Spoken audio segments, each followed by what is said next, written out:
문학, 미술, 영화, 역사를 아우르는 인문학의 향연, 최대봉의 낭만에 대하여.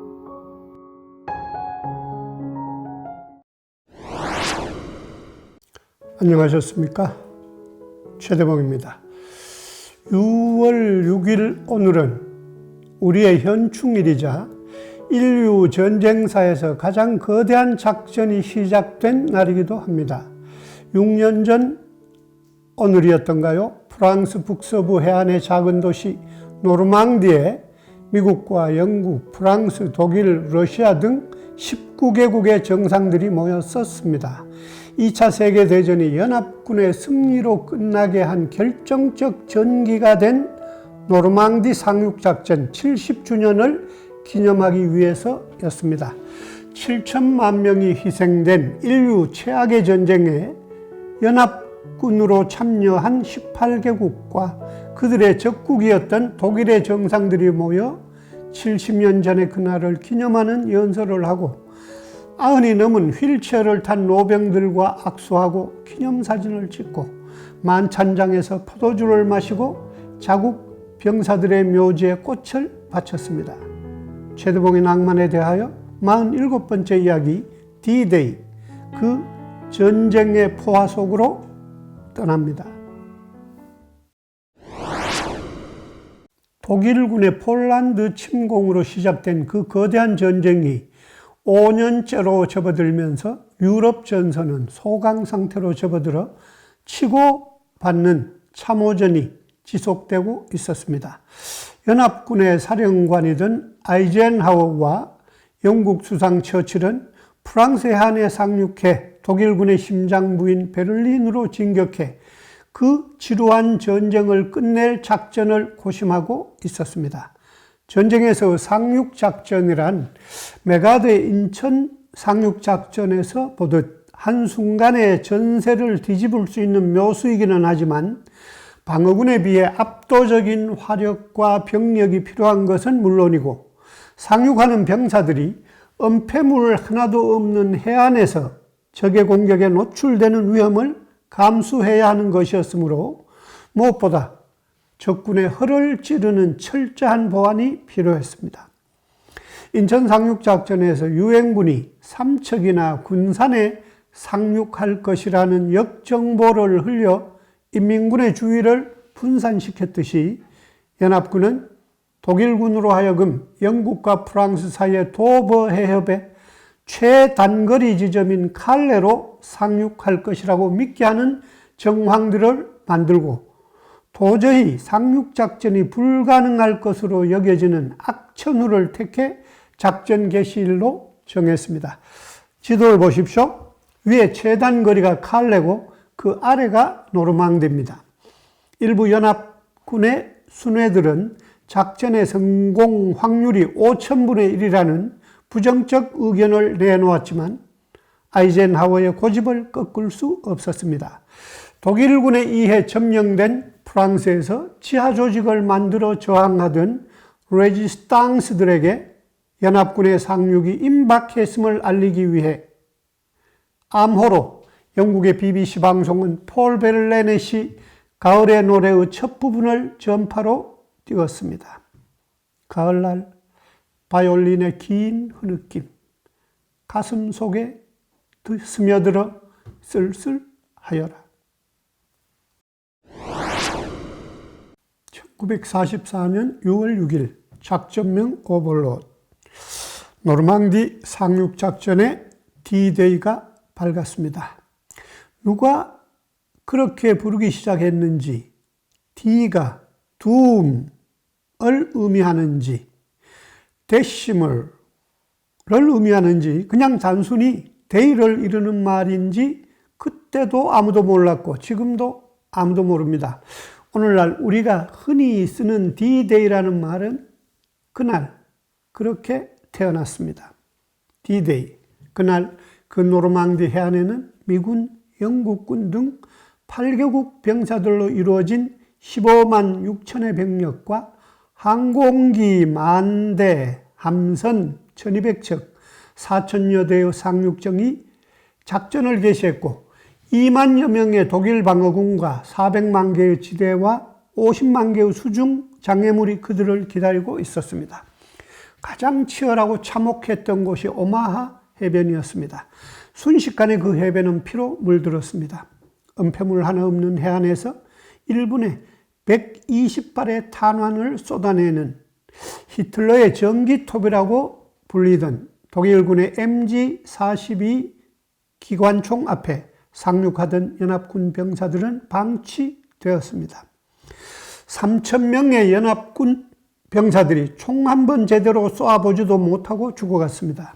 나중에 오마하의 도살자로 불린 21살의 앳된 독일군 기관총 사수 하인리히 제페를로가 혼자서 9시간 동안 1000여 명의 연합군 병사들을 사살했다는 전설 같은 뒷이야기를 남길 정도로 히틀러의 전기톱의 위력은 대단했습니다. 결국 많은 희생을 치르고 압도적인 병력과 화력의 지원을 받아 독일군의 방어선을 뚫은 돌격대 연대장 조지 테일러의 말이 그 전투의 처참함을 이야기해 줍니다. On the shore, there were two kinds of soldiers, the dead and the dying. 그 해안에는 두 종류의 병사들만 있었다. 이미 죽은 병사들과 곧 죽게 될 병사들이었다. 전날 아내의 생일을 축하하기 위해 베를린으로 돌아갔다가 황급히 복귀한 사막의 여우로 불리던 독일군 최고의 전술가 롬멜은 그날을 가장 길었던 하루, The longest day of the century 라고 불렀고, 그의 말은 2차 대전 전쟁사라고 불러도 좋을 전쟁 영화의 제목 The longest day가 되었습니다. 우리나라에서는 지상 최대의 작전이라는 제목으로 상영된 그 영화는 존 웨인, 리차드 버튼, 헨리 폰다, 숀 코널리 등 거물급 배우가 43명이나 나오는 180분짜리 대작이었습니다. 초등학교 시절 단체 관람으로 본 그 영화 The Longest Day, 지상 최대의 작전은 내게도 사상 최고의 길고 지루한 영화였습니다. 오마하 해변의 전투의 끔찍함을 가장 생생하게 보여주는 영화는 아마도 스티븐 스필버그의 영화 Saving Private Ryan, 라이언 일병 구하기일 것입니다. 아들 넷을 모두 전쟁터에 내보내고 그중 세 형제의 전사 통지를 받은 어머니의 슬픔을 달래주기 위해 노르망디 상륙작전에 투입된 막내 라이언 일병을 찾아 집으로 돌려보내라는 작전 명령을 받은 밀러 대위와 7명의 부대원들의 이야기입니다. 그들은 한 사람의 목숨을 구하기 위해 죽을 고비를 수도 없이 넘기며 수많은 전투 현장을 찾아다닙니다. 부하 대원 중 한 사람이 밀러 대위에게 묻습니다. 왜 한 사람을 구하기 위해 8명이 목숨을 걸어야 합니까? 밀러 대위가 대답하죠. 라이언이 그럴 가치가 있는 사람이길 바라야지. 마침내 라이언 일병을 만나지만 그는 다리를 사수해야 할 전우들을 사지에 남겨두고 혼자 돌아가기를 거부합니다. 라이언 일병은 말합니다. 돌아가지 않겠습니다. 전우들과 남겠어요. 어머니도 이해하실 겁니다. 휴머니즘으로 읽히기도 하지만 이 영화는 그 이전의 전쟁 영화와 그 이후의 전쟁 영화를 나누는 분기점이 되었습니다.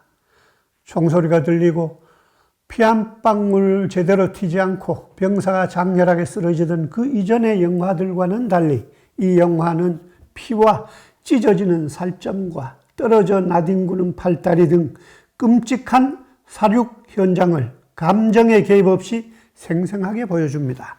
그 처참한 살육의 현장에는 좋은 편도 나쁜 편도, 선도 악도 없습니다. 국가관과 애국심과 장렬함이 있던 자리에 잔인성과 참혹함과 허무만이 남았을 뿐입니다. 그것이야말로 전쟁의 진정한 맨얼굴이 아니겠습니까? D-Day. 그날 이후 76일 동안 연합군 150만이 투입돼 연합군 21만과 독일군 20만이 목숨을 잃은 노르망디 전투는 2차 대전에서 연합군이 승기를 잡는 전환점이 되었지만 그 거대한 전쟁은 7천만 명의 목숨을 빼앗고 나서야 끝났습니다.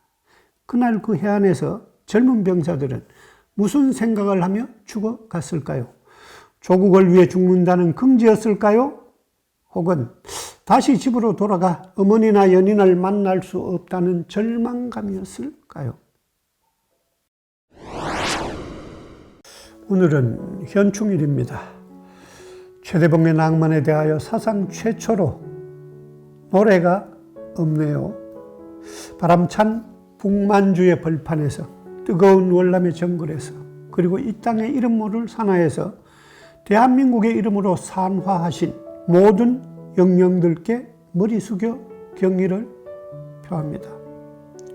그리스 무명 용사들의 비에는 투키디데스의 시가 새겨져 있다고 합니다. 영웅들에게는 이 세상 어디라도 그들의 무덤이 될 수 있다.